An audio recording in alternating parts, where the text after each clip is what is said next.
Wear your heart on your sleeve. Welcome back, everyone, to our dialogue that continues. Today's the last day of Women's Month, and I thought I would do a different dialogue this time. Something that's a bit more personal. So think of this as a personal dialogue.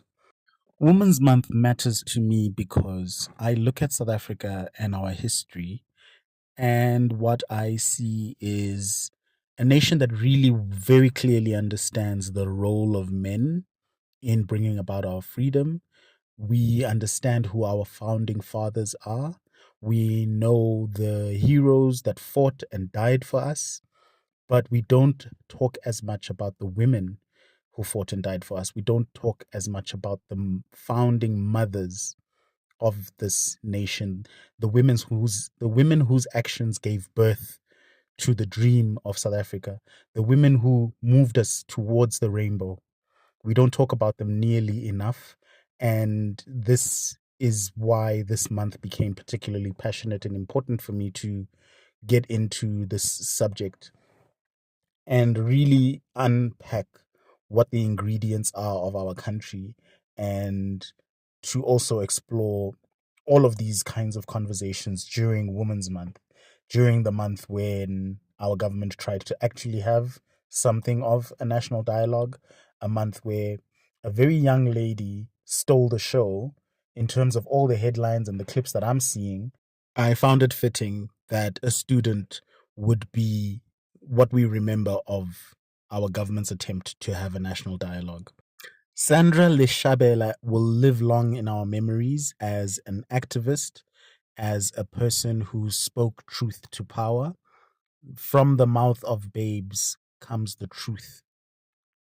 And this whole moment then helped me to reflect on the month that's been, this content I've been making in a series, as well as for me to reflect on my own personal journey and where I began, how I came into being, and how I came to have this view of the six colors of South Africa, of these different opinions stemming from the model that I created back at the beginning of the series. I then wanted to apply that series or that model rather, onto myself. I am going to basically peel back each color of my own identity and see how it basically stems from my root as the child of two teachers. Two teachers, both my dad and my mom were teachers. My dad taught woodwork, and now he runs a business still within like the woodwork handyman type of sector. And my mother continued and continues to educate. She was a teacher within home economics and now works provincially and nationally, setting curriculums, setting exams, contributing to textbooks within consumer studies, as well as at a primary level, what's called domestic science, or well, it used to be called that. I don't know anymore what the latest things are. The point being that education has always been at the center of my life because of what my parents did and do, as well as it feeling like a purpose or a calling in my own life, in terms of it's just something that comes easy or natural to me. The first color is black. This is ignorance in my own personal context. We all are born not knowing, even though Damian Marley says, or are we born wise and knowing all? That's another story for another day. The black represents ignorance, the innocence of childhood, the not knowing what to do, how to be, how to react. There's all this information from the environment, and it's difficult to build meaning for yourself. And I find that personally, it resonates with me as the core of where my curiosity comes from. Not only did I grow up in a household with two teachers, but I also genuinely always was this kind of person who has questions. And I guess it was lucky that I was born to two teachers who were willing and able to answer my questions and made me encouraged made me want to ask questions, made me thirst for knowledge, thirst to know more. And this is kind of at the core of who I am. I call myself unbundled curiosity. I do that sometimes. I speak of myself in that way, that the energizing force at the soul and purpose level is curiosity. I want to know more. I thirst to know more. Sadly, not everyone in this cruel world meets curiosity with enthusiasm. You will meet teachers that are annoyed with this kid that's always raising his hand. There are people who say, "You are too much, you take up too much space." So I learned to dim myself. I decided that I would keep what I know to myself. I learned to build a mask, and I happened to grow up in a time where I felt that ukufuna ukwazi kakhulu was associated with some negativity. Being too smart, you're told you will then go crazy. Having too many questions, all of these things were seen as these subversive behaviors that would have some negative outcome. Like, I really loved asking why. And then after that, asking why. And then after that, asking why. And these things were not encouraged, but eventually looked down upon. As they say, children are sponges. They absorb as much as they can from the environment. And this was definitely me growing up. I just wanted so much more. I wasn't happy with the surface answer. I wanted to know why you thought what you thought. I wanted to know where it came from. I was just a lot to handle. And so we come to the gold. And I believe that in all of us, there is treasure.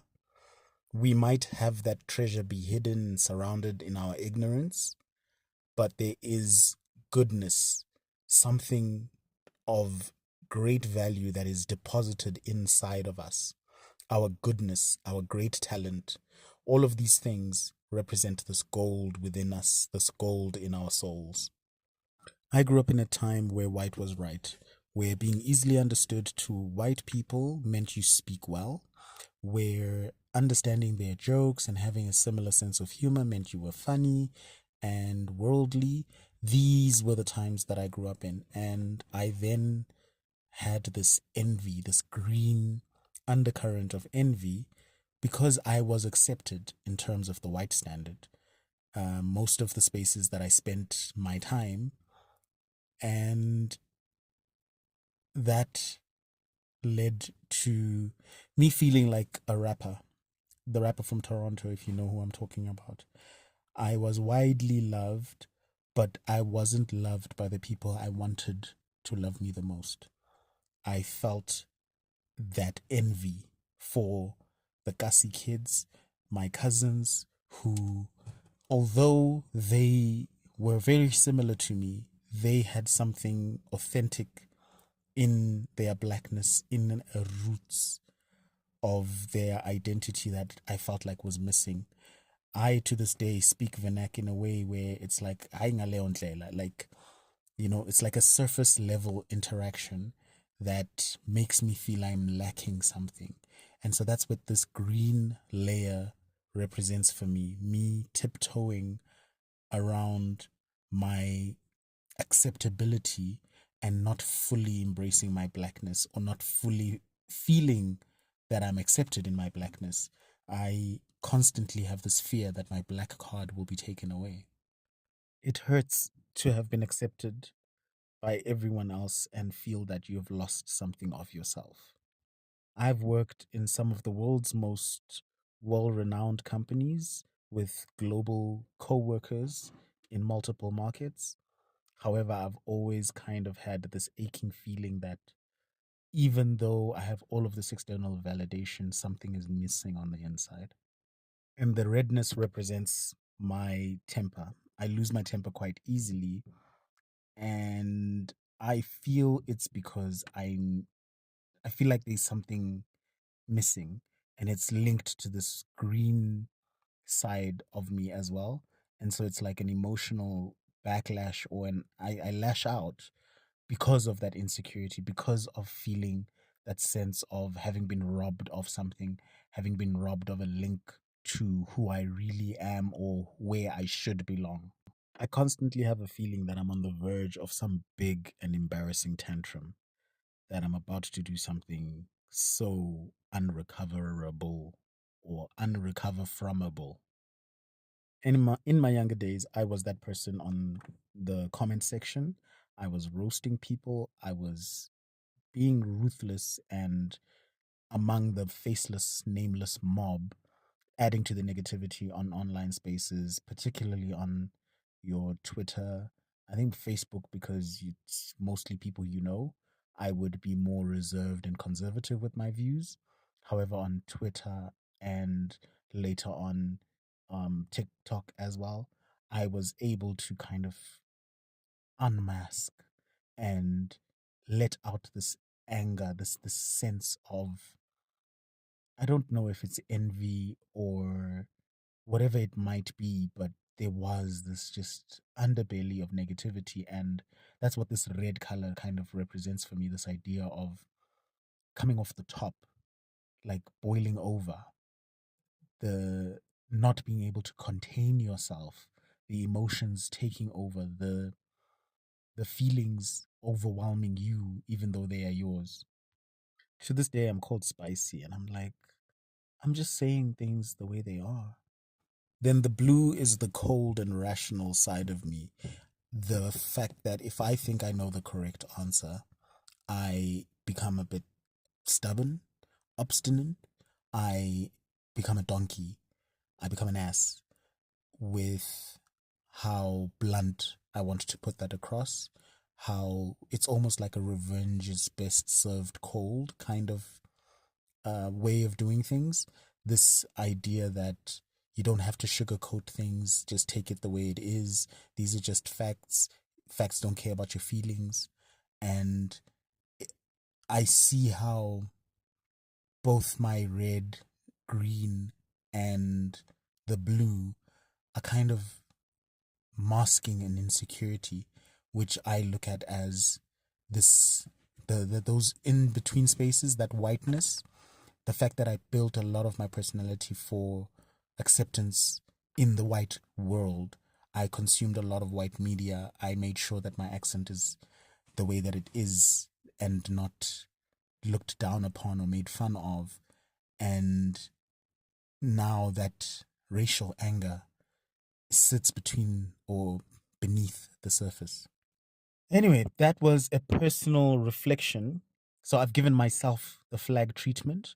I've diagnosed myself, so to speak, or looked into what the six colors kind of represent. So the black is my ignorance, the gold being my talent, the green being my envy, and my envy coming from a feeling of not having the authenticity, not feeling in touch both with nature and with my people. And then the red being that anger stemming from that disconnection, the blue being me trying to distance myself through ideas and competence and all of these achievements and accomplishments I've had, and the white being this white face, or basically having built myself to be palatable to the white gaze. That was the personal flag treatment. I want to think that I've grown out of that toxic phase. I want to think that I'm no longer just rage baiting and posting the most controversial things, but reflecting and considering with depth the perspectives that are able to make us look within, so that when we look at the things we're looking at, we understand what within us is being triggered. What self reflection can we do so that we approach things with more empathy for other people who might have whatever is representing from their own experiences? I don't say the things that I say lightly. I try to think about them quite deeply. And I hope that comes across in the way that I've kind of dissected not just South Africa and the symptoms that we see around us. I also have looked deep within myself and where some of my biases and triggers come from. For example, I really, really do have a deep seated hatred for white supremacy. And that's possibly because I fell for it myself.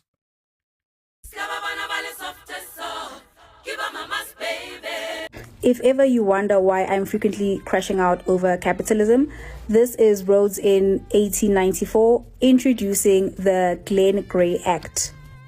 We must give some stimulus to these people to get them to go on working. These young natives live in the native areas and location with their fathers and mothers and never do one stroke of work.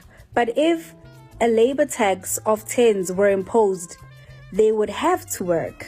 This furthered the idea of controlling the lives of the natives through a combination of taxation and coercion, and making this foundational to South African capitalism rather than coincidental.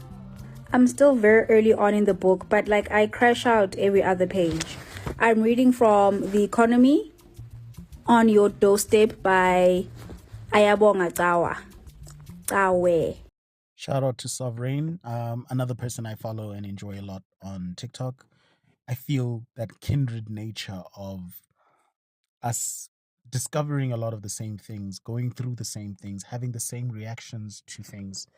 I'm not going to say I've read that book, but I've felt the way that is conveyed in those words, that we were removed from our way of life, deliberately transplanted into this system that we live in now so as to make profit. They created enough pain for us to abandon what we loved and knew, and forced us to accept the alternative. If you look at it from the economic lens, which is the example here, but also there were disincentives with sticking to your old religion, and there were incentives for participating in the new religion. If you look at it from a language perspective, there were disincentives for using our language and incentives for being indoctrinated into the English language.